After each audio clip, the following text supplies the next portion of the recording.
Very good morning to all dear modern champs. How are you all? I hope you all are fine and enjoying your studies at homes. Students, take out your EVS book. I am Diksha Singh, your EVS teacher, going to teach you today chapter 5, My House. So students, you all live in your houses. Everyone live in their house. सभी लोग अपने घरों में रहते हैं और सभी के पास में घर होते हैं. All of us need a house to live. सभी को घर की ज़रूरत होती है रहने के लिए. Inside the house we feel safe and comfortable. घर के अंदर हम सुरक्षित और कंफर्टेबल फील करते हैं. We keep all our belongings safely in our house. हम अपने से रिलेटेड हर एक चीज़ को सेफ अपने घर में रख सकते हैं. It protect us from sun, rain and wind. ये हमें धूप, बारिश और हवा से बचाती है.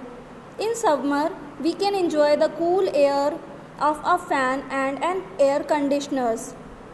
हम समर के टाइम में यहाँ पे कूलर की, फ़ैन की और एयर कंडीशंस यानी कि एसीज़ की हवा को फील कर सकते हैं. In winters we keep our self warm to keep of room heaters, blankets and quilts. और विंटर्स में हम यहाँ पर अपने रूम में रूम हीटर्स, ब्लैंकेट्स और क्विल्ट्स को लेकर के वार्म फील कर सकते हैं, गर्म फील कर सकते हैं.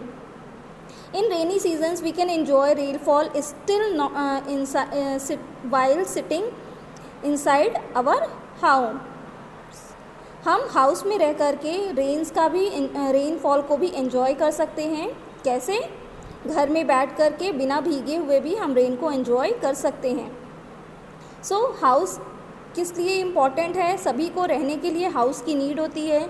हम अपने घरों में सेफ़ और कंफर्टेबल फील करते हैं क्योंकि और यहाँ पे जो है हम अपनी बिलोंगिंग से, अपने से रिलेटेड सारी चीज़ों को सेफली रखते हैं.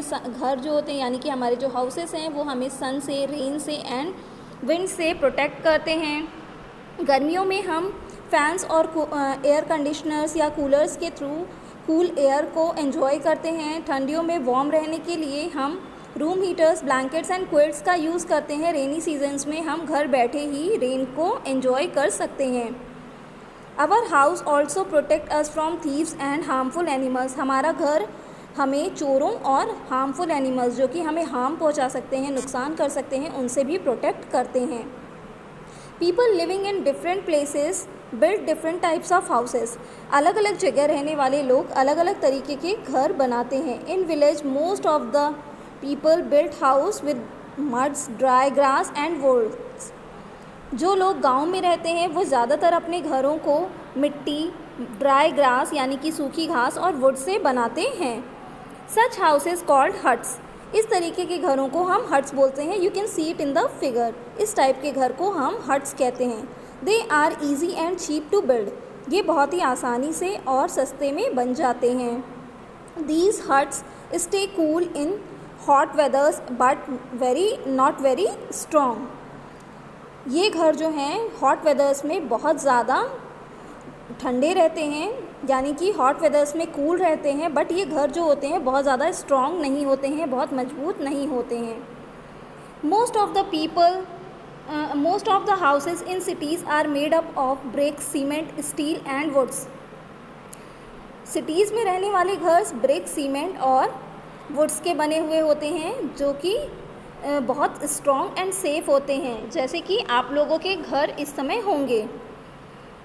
Houses may be of single storey और may be of many stories.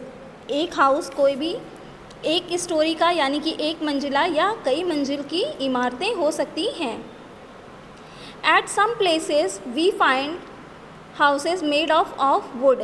कुछ जगहों पे हम देखते हैं कि वुड के बने हुए घर भी होते हैं. People living on hills get plenty of wood from the forest. जो लोग हिल्स में रहते हैं वो बहुत सारी वुड्स को पाते हैं फॉरेस्ट से, तभी वो इस तरीके के वहाँ की वुड्स जो है बहुत ज़्यादा चीप होने की वजह से वो रूफ़ को स्लोपिंग टाइप का बना करके वहाँ पे जो है रहते हैं. और हिल्स पे या रेनफॉल जहाँ बहुत ज़्यादा वाटर होता है, स्नोफॉल होती है, वहाँ के घरों में slope does not allow rainfall और snow to stand on the roof. और इन स्लोप्ड रूफ्स की वजह से रेनफॉल या कोई भी स्नो जो है वो बहुत ज़्यादा देर रूफ पे नहीं रह पाती है, इसीलिए वो इस टाइप की हाउसेस बनाते हैं. So hope you got this type of houses very interestingly. Now we are going to do its exercise on page number 23. We are going to do one activity at least. So come on page number 23 and open your books. And how do you help your family in keeping your house clean and safe? We are going to talk about our family members. क्या आप उनकी ये मदद करते हैं या नहीं? Do you clean your room and keep things at their proper place? अगर आप yes, if you say yes then tick always. अगर आप sometimes करते हैं then you tick sometimes, otherwise tick never. okay? अगर आप अपने रूम को clean and proper way में रखने में help करते हैं तो say always. Now coming to the next, do you put your toys back in their proper places after playing? क्या आप अपने टॉयज़ को प्ले करने के बाद में प्रॉपर प्लेस पे रखते हैं, सही जगह पे रखते हैं? टिक ऑलवेज. और अगर आप नहीं करते हैं तो आप अब से करेंगे. Okay. Do you help your parents grandparents to find their things? क्या आप अपने ग्रैंड पेरेंट्स की हेल्प करते हैं उनकी चीज़ों को ढूंढने के लिए? So tick always. Do you fold your clothes and put them neatly in wardrobe? क्या आप अपने क्लोथ्स को अच्छे से फोल्ड करके वार्डरोब में रखते हैं? So I know folding clothes is a tough task, so you can do it sometimes. कभी कभी आप ऐसा करके देख सकते हैं. Do you polish your shoes with yourself? क्या आप अपने शूज़ को खुद से पॉलिश करते हैं? If no then start polishing it from today. Okay. Tick always. So hopefully page number 23 and 24 की ये एक्टिविटी आपको समझ में आई होगी. आप इस एक्टिविटी को अपने बुक में फिल आउट करेंगे एंड क्लास ग्रुप में पिक्चर्स को सेंड करेंगे फॉर द करेक्शन वर्क.